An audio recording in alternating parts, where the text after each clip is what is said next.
afternoon, everyone. Welcome to another edition of Recruit Military Live, a continuing series of live broadcasts covering all things military transition, veteran employment, mil-spouse employment, and much, much more. My name is Lucas Conley, a retired U.S. Army officer and former TAP program manager, here to share with you the ins and outs of navigating the turbulent waters of transitioning to civilian employment. If you are in search of meaningful employment while you're in the right place, please visit us at rmvets.com/live to learn more. Okay, let's roll.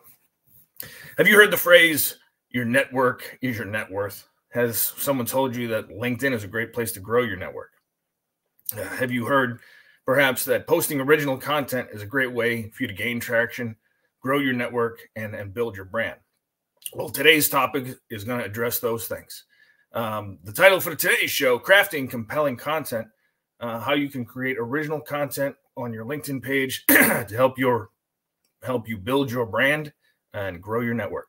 Our guests today are going to take some of the mystery out of this, when and how to post original content so that you can market yourself to the post-military world of employment. We have a lot of material to go over, so I encourage you to stay on board for the whole show. And I personally guarantee that if you're not careful, you just might learn something. We're joined today by two very special guests. Our first is coming to us live from historic Richmond, Virginia. He's had a distinguished career in the U.S. Army, culminating as a regimental sergeant major and sergeant major of the Office of the Chief of Army Public Affairs. Since retiring, he's filled his time hosting his own radio show 5 nights a week on eagleradio.com. He has become a certified digital networking coach, helping people learn how to leverage digital social media for professional success, and he's even started his own consulting company. Our second guest is coming to us live from the misty swamps of Fayetteville, North Carolina. He started his career as a young Marine and went on to a distinguished career in the U.S. Army Human Resources, culminating as Director of Human Capital Management for U.S. Army Forces Command. Since retiring from the Army in 2018, he's been working closely with transitioning service members to advise and coach them through transitions from military service to civilian employment. He continues to do that today, both in his spare time and in his role at the Project Management Institute. That's right, folks. 2 retired sergeants major for the price of 1. Ladies and gentlemen, Jose Velasquez and Matt Quick. Woo! Hey, Jose, what's going on, man? What an intro. That was amazing. Lucas, you were an officer? You don't seem like an officer. That was a compliment. Thank you very much. And you're welcome. And the both of you, I would say, have a face for radio. So I appreciate it. And a voice for print. All right. All right, folks. And now that you know who we are, let's hear who you are. Hit us up in that chat window, all you viewers out there. Let us know who you're with, where you're from, how you've served. Are you serving right now? Are you in transition? Are you a National Guardsman or reservist? What's your status? We'd love to hear from you. And if you've got questions, comments, issues, or concerns, feel free to jump in there, and time allowing, we will address them. Don't be shy. Yeah, please. Throw it in there. The show's always better when we have audience participation. So with all this digital professional networking, LinkedIn stuff, this was kind of introduced to me probably 6 months prior to when I got out, which in retrospect, was probably too late to be incredibly effective. Can you guys tell me how you got started? I mean, when was the first time somebody said to you, hey, you need to be networking, and what did that feel like? Matt, let's go with you first. First of all, Lucas, that was during my transition. I retired. I was retiring, and my mentor said, hey, link up with Mike Quinn, take this course. I'm like, cool, I'll take the course. I've been on social media for years, I said, and I've had a LinkedIn account for years too. I never used LinkedIn. I had an account, but I didn't use it. But I was on other social media platforms. That helped me out. So jumping into and learning LinkedIn, truly learning how it worked, how to grow a network, that was really effective for me to really scale what I wanted to do. And that was to help more people in the transition space. So for me, just getting out there, growing a network, speaking about my experiences truly made a difference in me, Lucas. All right. And Jose, you've been steeped in media your entire career. How was that transition to now representing yourself instead of representing the Army? Lucas, thank you so much, man. It's great to be here with you and Matt again. Man, what a gift. I love it. I absolutely love it. Hey, I'm excited to hear from people, where they're from. Hopefully they'll jump on the chat and share that with us. But listen, I spent 28 years in media. First as a broadcaster for AFN overseas. If you remember those terrible overseas commercials, that's my fault. They were great. But I loved it. I loved it so much. And of course, as you move up the ranks, you become a public affairs professional, which I ultimately ended up being, and loved every part of it. But in transition, I shied away from it. And it wasn't until I think Matt said 2019, I came in a year later, and between him and Mike Quinn, I really picked up the idea that I should go back to a LinkedIn account that was dormant, that somebody at some point told me to copy my resume into. I didn't know why. I really didn't know what purpose it had. But I threw my resume on there years earlier. And it wasn't until I interacted with these guys that I really started understanding and, appreciating the gift that was LinkedIn. I mean, it was a platform that allowed me the chance to engage with people I never meet.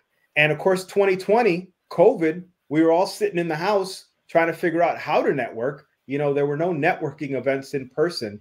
And this not only gave us a chance to meet local people, it gave us a chance to meet people all over the world. I would have never met Matt without this, And so I really used that as my foundation to begin to develop meaningful relationships. And that's what I did. Awesome. Now, when I coach folks about growing their network, about leveraging LinkedIn as a platform, I tell them, you just got to get out there and be active. You got to take a step forward, just post something, post anything. And I oftentimes get, well, I don't know what to post. So thus the idea for this show. And I reached out and I found about 5 pieces of advice that I'd like to run through here. And the first one that came down, and just for the sake of the audience, when we talk about original content, right, the strong recommendation is you post something original, not just click, like, share, repost somebody else's stuff, but create something. And that will really accelerate your exposure. It'll help people to understand who you are, to grow your brand and to facilitate your network. And then hopefully all things go right, help you find a great career. So the first one that I found was video content. Matt, what are your thoughts? So I don't really do a lot of video content, Lucas, but I've been doing it recently, and I don't have time to add the captions and do all the stuff. But I've been using TikTok now. Using TikTok just for the video platform itself adds all these great features on there. Try it out. Get on. I'm not advocating for TikTok, but it's a great platform for social media. Download the video and post that. Use a TikTok video for LinkedIn, but really share a quick snippet about what you're going through in transition. Share some experiences. It could be that simple. Listen, we're all an expert in something, and we're all servant leaders or in leadership positions, or we had soldiers or, anybody. We had people that work with us.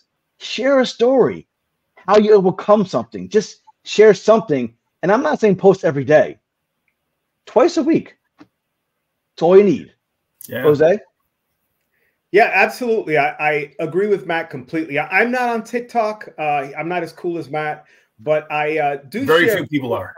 Yeah, very few people are in the world. And so I do share on LinkedIn. One of the great things is LinkedIn has finally come up with the idea of adding auto captions. They're not perfect, and you can go in and edit them if some of the words are incorrect. It doesn't take very long, but it really is all about just sharing a story. Now, I fully comprehend many of us are uncomfortable. Me, I was a ham, I was a broadcaster. So for me, video wasn't uncomfortable, but I recognize it really can be very uncomfortable for some people. But I'll tell you what, just telling a short story, you don't have to do some edited video. As a matter of fact, edited videos don't do incredibly well. What does incredibly well is someone just looking at their camera and sharing a little piece of expertise. It can be 30 seconds. It can be a minute. It shouldn't be very long, by the way. I don't want to hear like a 10-minute summary of your life. Don't drone on.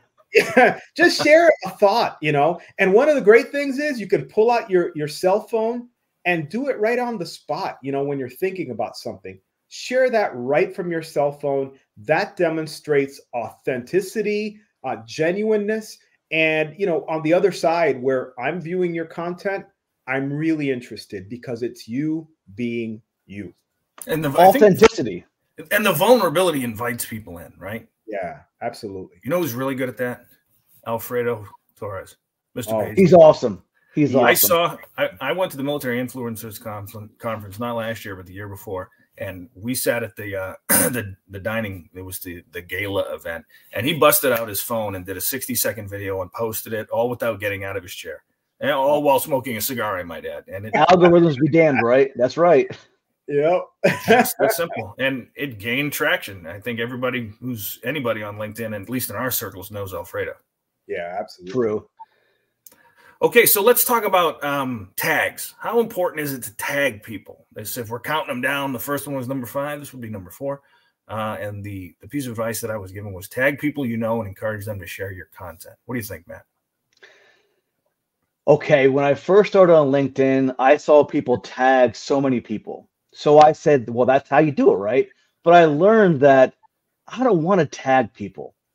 We have conversations, and nowadays people can ring your bell to see your content. But I'll tag about 5 people that are relevant to the content that I post. I don't just willy-nilly mass tag people for the likes or the reactions, because based on LinkedIn's algorithms, those that don't engage, that are tagged in a post, it reduces the visibility of your posts to your network. So don't do that.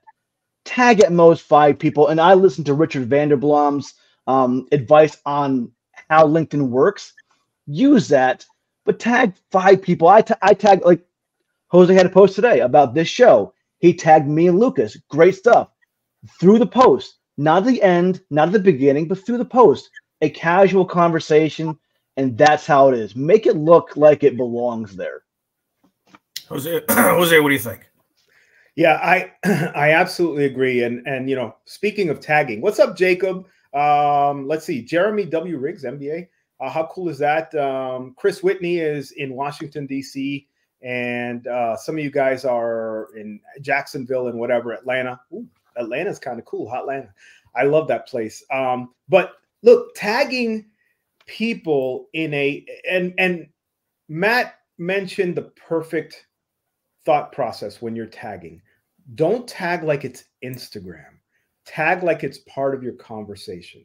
And when you tag people that you're engaging with in real life. So for example, if I'm having a conversation with Matt and it makes sense that I just want to share part of that conversation because it struck me, it made sense to me, I learned something from Matt, which is all the time, then I would share a post about that conversation and I would just tag Matt. Not for any particular purpose, but in conversation. Hey, I was talking to Matt today. Put the @ symbol, the tag symbol, put Matt's name, and say, hey, this is what I learned about him. Matt's sitting around. He's, checking LinkedIn. He gets that little notification. He clicks on it. Oh, Jose, Jose's talking about me. Let me see what he's talking about. Oh, yeah, I remember that conversation. But if you tag Matt at the end of your conversation, it's just the tag. It has nothing to do with Matt. You're just hoping that Matt is going to comment on your post. The truth is, Matt and many of the other big-time LinkedIn influencers may just not see your tag. They get a lot of people that tag them. And the LinkedIn, algorithm is just not going to show them all the tags. They're going to show them the most important tags. And the system knows when you're having a conversational tag versus when you're just adding it at the end. So use those sparingly when they make sense and in conversation. Okay. And Jose, you and I go back and forth on other content on LinkedIn, and I have probably a few dozen people that I consistently engage with. Those are the people I will always prioritize for comments and reactions because it's reciprocal. It's a mutually beneficial network. If people that tag me don't engage in my stuff, I'm not going to say I'm not going to engage, but it's less likely that I will. Yeah, absolutely. Because it's all about meaningful relationships. Yeah. And if you're not building those and you don't have your own little tribe within the bigger tribe of LinkedIn, then you're missing out. It's that little group of people that are going to be meaningful to you and help you grow. It is reciprocal. Absolutely. Yeah. Yeah. It's not about the software, and it's not about the algorithm. It's about the relationships that you can build. And those tags can help to strengthen those. Awesome. And now what about tagging organizations, groups, forums, high influence folks that are out there to help to, reach more people? I know that when you build your profile, you can add in a certain number of groups. I'm a member of the Army Transition Assistance Program, Military to Civilian Transitions Office, Veteran Mentorship Group, and probably a half a dozen other ones. Do you think tagging those helps? I mean, what's your experience there, Matt? So personally, again, if it's relevant to the conversation or the area you're in, tag them. So I really recently tagged an organization or a high influencer, and they responded, and I was kind of surprised. But the content was about them and what they were offering and how I found that useful. So for me, tagging, like, let's say IVMF, Onward Opportunity, and when they respond to that, I'm like, okay, they see that, and we know we're sharing value, Jose. And that's what it comes down to. Whether you're RecruitMilitary, whether you're PMI, tagging that, and when they respond, that feels good, honestly. Yeah, absolutely. Yeah, and I would say, it goes back to those relationships. So if in my case, I regularly tag the Leader Transition Institute, RecruitMilitary, matter of fact, PMI as well. And I get, responses from those organizations because I do have relationships with them. Again, relationships, it all matters. I do have relationships with those organizations, the people in them, including the guys on the screen right now. And so I know that when I tag them in relevant content and content that's meaningful to them, they're supportive of me, I'm supportive of them. There is that reciprocal discussion. And so that is incredibly important. So, don't tag Apple, because for the sake of tagging Apple. Don't tag Microsoft for the sake of tagging Microsoft. But I will tell you, like Matt said, you can tag a large organization. Surely I'm not saying don't, but make it part of the conversation where, sometimes it might just be a communications person that is, looking and sifting through all the comments that they get. If you provide value to that organization, they are much more likely to respond. Jose, I did tag Apple a few months ago, and then I looked at who viewed my profile. Someone from Apple viewed my profile. So it's not a bad thing, right?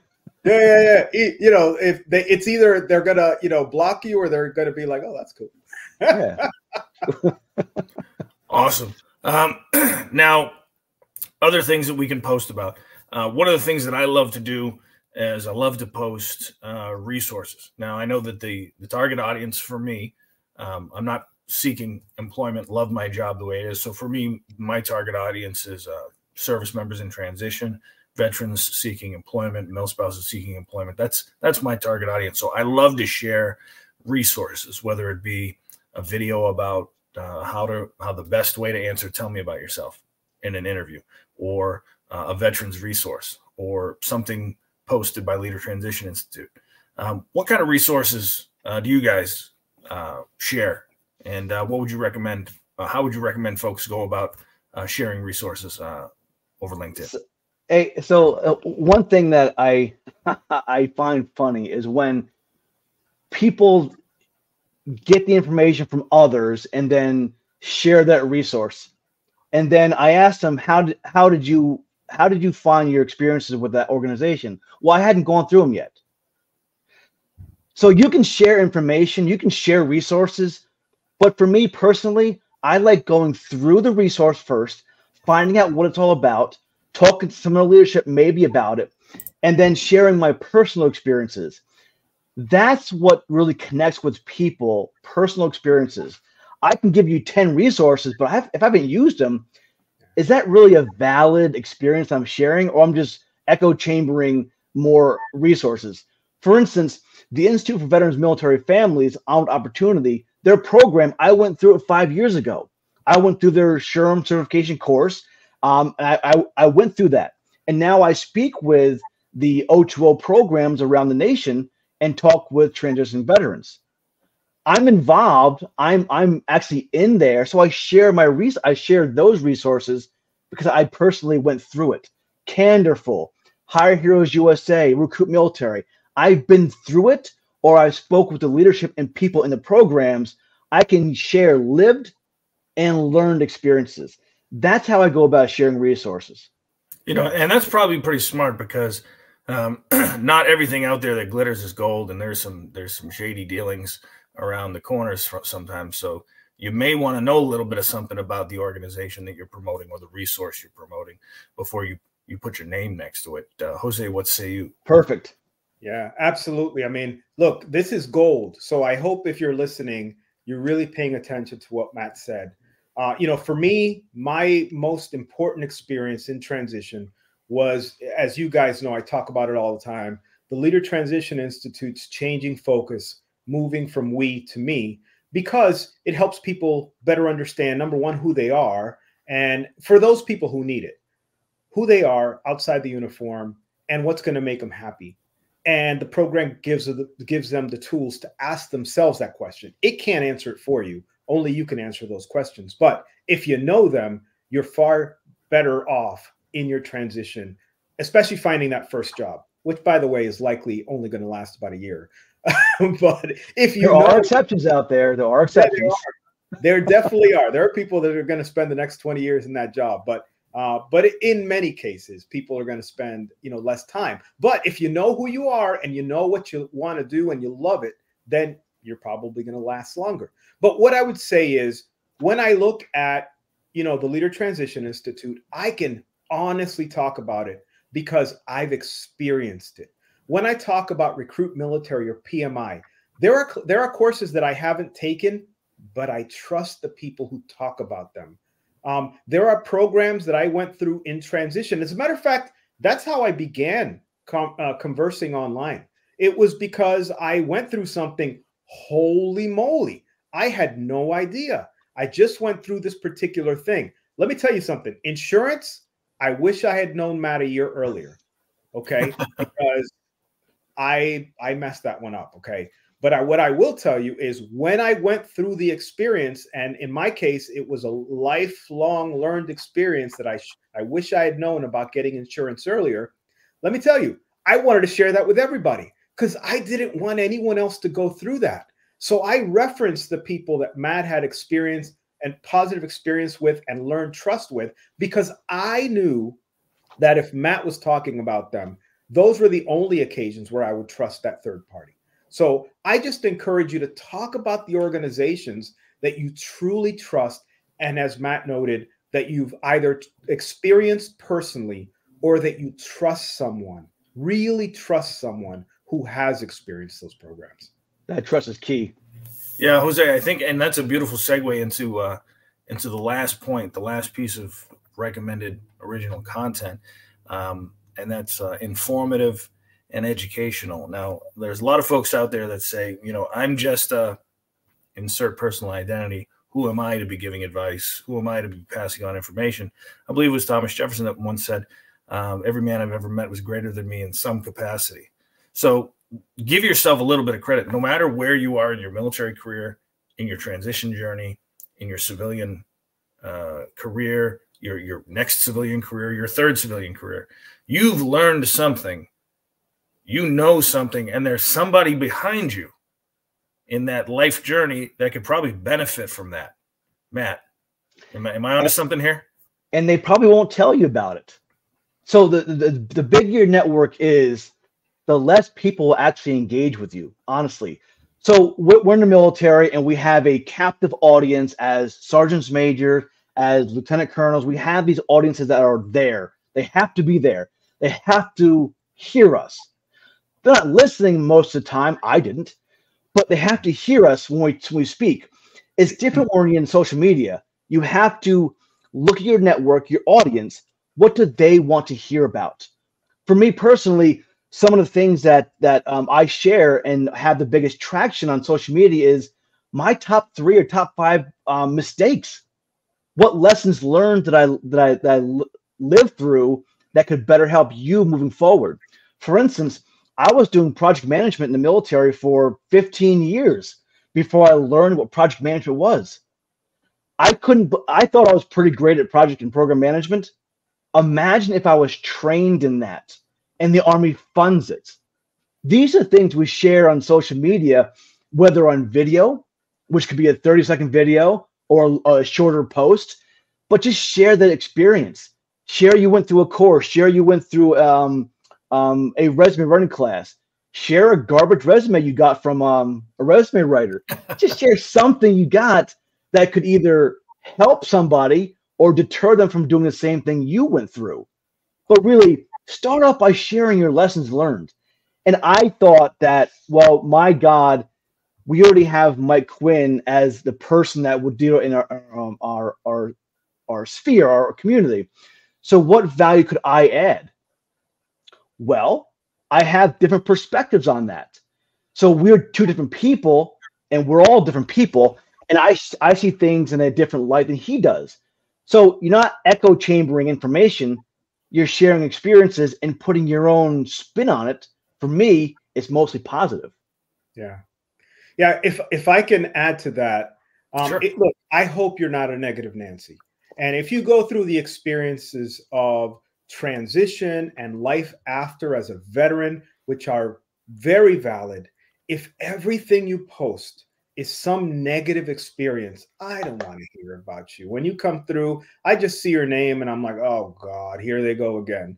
Look for value and positive experience just as much as you look for negative experiences. And sure, they're valid. Don't get me wrong, but those positive experiences, you got to talk about those. Don't just post negative stuff. The other thing I would share with you is in posting, a lot of people who do ask, I don't have anything to provide. I'm just an HR person, or I'm just, whatever, right? Just a logistics person. What I have to say is, are you kidding me? You have so much to give. And listen, don't get me wrong. And I'm going to go back to Lucas's original note. And I lightly will push back about, you shared, commenting may not be as important. What I'll say is when people first start engaging, they may not be fully comfortable with a full post. Yeah. Commenting may be the way to get comfortable on the platform. Break the seal. They begin to create their own original content, because it is original content. I see Matt's post. I send, I respond in some kind to his post, hopefully in a positive way. I respond to his post, and, ultimately Matt may not see it, right? I'll post to people who are way up there, who I know are never going to see my post. But guess what? Some of the other people in that comment section may see my comment, may agree with it, and then may send me a connection request. And we may develop an incredible relationship based solely on me sharing my thoughts and comments in the comment section. Now, I know we're talking about, posting. Again, look, I spent 30 years in the Army, and Matt is perfectly right. As a sergeant major, people had to stand at parade rest for me. I stood in front of formations, and I knew that 99% of what I was talking about, other than stand at, parade rest, nobody was remembering, or thinking about. They're thinking about, hey, man, it's Spear 30, whatever the case might be. But what I will tell you is when you get online and you're ready to begin to share your story, share it, because your experiences truly are unique, and as Lucas shared about, that Thomas Jefferson quote, you really do have something that other people can benefit from. So share it. And two more things, Lucas, if I may. Yeah, go ahead, Matt. So I post on Friday about Finance Friday. Mm-hmm. And really, I'm providing a platform, a discussion point, but the real value comes in the comments when these professionals in the industry push back on what I say or push back on what I talk about, because I'm sharing my experiences and how I would have changed things differently. But even project management, for instance, I get questions every day, Matt, how do I earn my PMP? I realized so many people have no idea where to begin. That's the expertise you can share. There's so much that people don't know about a day in a life or whatever it is you do every day. Share that. People just don't know. Yeah. Yeah. And you know what? And I think that segues into what I was going to say is I think probably should have been we got a list of five things here. Could have been a list of 6. And so we'll give this one an honorable mention is that don't be afraid to share your personal story. Yeah. You know who does that really well, if you've been following him over time, is Herb Thompson. Oh, yeah. And he's, I mean, he's kind of he's an open book as far as his experiences. And you can, if you follow his content, sometimes he's a guy having a great day. Sometimes it's not so great, but it's genuine and it's him and he's sharing his experience with us. Yeah, absolutely. Yeah. Herb is amazing. That resonates quickly with people. Does for me. Yeah. Because he's genuine. He's true to himself and he's just sharing, you know, an experience he's having that day. And, you know, not all of us have a great day every day. And he's okay with, you know, being vulnerable and share. I mean, hello, Special Forces guy, you know, and sharing his experience. We just assume Special Forces guys have great days every day. You know what I mean? There's a snake that eat it, you know, so they're all carved out of granite and bulletproof. Absolutely. You know, if I could just add one more thing, because Matt reminded me, you know, Fridays are a great day. We call them Finance Friday. And I share my personal experience with debt. And I'm like a broken record. Every Friday I talk about my experience with debt, or I reference Matt and his insurance story because that is going to forever resonate with me. But I talk about consumer debt, and you know the experts jump in. Laurie Lancaster, who's a financial expert, many others jump in with their experience, and some people push back. They might say, "Oh, some debt is good debt," and I'm like, "Yeah, I'm not talking about that debt. I'm talking about consumer debt, credit cards." You know, car loans, that kind of thing may not be the best choices. Of course, some people, you know, most people have to have a car loan, especially these days, if you buy a new car. But do you need a new car? Those are questions that might be answered by people within the comment section. But it makes for a great discussion point. But I share my story on having major debt, but finding my way out of it. And I'll tell you, Matt Quick helped me get out of debt with his sharing his story, his experiences, and he wasn't as messed up as I was. So I learned from him. And those last 2 years, man, I did absolutely everything to get out of debt by learning from him. And I share that experience with everybody because the freedom of not having debt is so powerful in transition that, you know, it changes your entire worldview and your ability to make choices beyond the transition. You can do what you want, not what you have to do. Yeah. Matt, did you make him cut up his Best Buy card? Stop buying audio. I wouldn't do that. Columbia House, BMG, the pennies at a time. I'm saying a $2,000 microphone seems like a good idea, but not so much. Oh, I can't pull it. It's nice though. All right, guys, let's throw some parting shots out there. If you could just give one piece of advice on how to start their journey posting original content, what would it be, Matt? Really, just share an experience you're going through right now. Share maybe your soldiers that are going through something, an award, a re-enlistment. Share that. Share how you overcome something. Share a technique, something that you've been good at. Share something and do it once a week. You may get to 3 days a week or 4 days a week. 1 day a week. Don't overdo it. Don't overstress about it. Share a personal experience. That's Jose, what it is. What do you think? Yeah, absolutely. You know, share regularly, because if you're not sharing regularly, you disappear into the ether. So share regularly.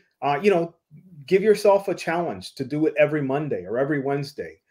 By the way, you can schedule posts these days. So if you're, you know, waxing poetic on a Sunday, go ahead and share it or write it, and then hit the little schedule button and schedule it for Wednesday. If Wednesday is the day that, you know, is best for you.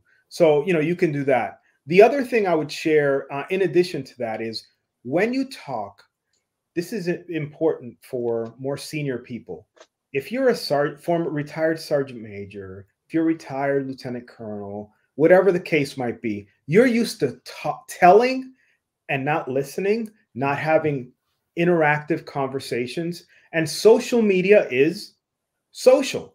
So as part of your conversation, I encourage people to, as they write, find a place where they can add a discussion point so that people in the comments section feel like I've got something to add to this conversation. Solicit some feedback. Yeah, absolutely. Elicit that feedback so that people feel confident in wanting to interact with you. If it's all telling, then people are just likely going to read it. And you know what I do is I might read it and I'll be like, oh, okay. And then I move on to the next thing. I don't even think about, commenting if you shared it with me. So now you have no idea, that I found, your post interesting or useful. And so, where possible, and don't get me wrong, there are times where just the information matters. Matt does that sometimes. He's talking about PMI. He's trying to share, a program or something. But even then, Matt always leaves an open for people to engage. I try to do the same. I want the engagement. And another point, Jose, speaking about know your network. If you're an academic, speak as an academic would. I know my network, and I know a lot of men don't read a lot of big words. So I try to use 8th grade reading level because that's how I read. So I know my network. Most are smarter than me, but I still try to use words on an 8th grade reading level because that's who I am. Yeah, wait a minute. 8th grade? I speak on a 6th grade level, man. Oh, good Lord. I'm going to get you guys matching T-shirts that say Sergeant Major retired. Please use small words. Small words. Please. All right, guys. Time to wrap it up. On behalf of Recruit Military and the folks that joined us today, thank you very much to retired Sergeants Major Matt Quick and Jose Velasquez for being on the show, guys. Always a pleasure. Always fun to have you guys on. Thanks, Lucas. Yeah, thanks, Lucas. We appreciate it. And for all you people out there in internet land, if you haven't already done so, do yourself a solid. Use the link, rmvets.com/live. There, that link will take you to the website where you'll find hundreds of thousands of job opportunities with tens of thousands of employers around the world and around the corner. Recruit Military is on a mission to help veterans, transitioning service members, and mill spouses find meaningful employment opportunities. This has been Jose Velasquez, Matt Quick, and myself, Lucas Conley, for Recruit Military Live. Until next time, good luck and Godspeed.